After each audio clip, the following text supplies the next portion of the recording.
حضرت ابو ہریرہ رضی اللہ عنہ بیان کرتے ہیں کہ جب یہ آیت اتری وَأُنذِرْ عَشِيرَتَكَ الْأَقْرَبِينَ، اپنے قریبی رشتہ داروں کو ڈرائیے، تو رسول اللہ صلی اللہ علیہ وسلم نے قریش کو دعوت دی۔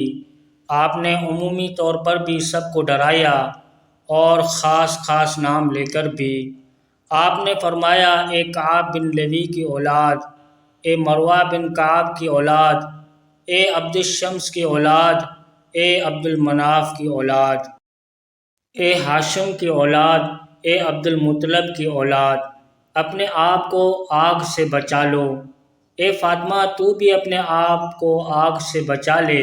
میں تمہارے لیے اللہ تعالیٰ کی طرف سے کسی چیز کا اختیار نہیں رکھتا، البتہ میری تم سے رشتہ داری ہے، میں اس کے تقاضے پورے کرتا رہوں گا۔ سنن نسائی، حدیث نمبر 3674۔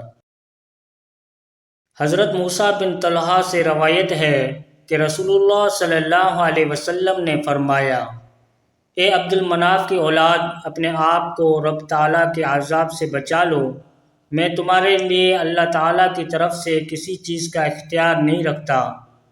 اے عبد المطلب کی اولاد، اپنے آپ کو اپنے رب کریم کے عذاب سے چھڑا لو، میں تمہارے لیے اللہ تعالیٰ کی طرف سے کسی چیز کا اختیار نہیں رکھتا، لیکن میرا تم سے رشتہ ہے جس کا حق میں ادا کرتا رہوں گا۔ سنن نسائی، حدیث نمبر 3675۔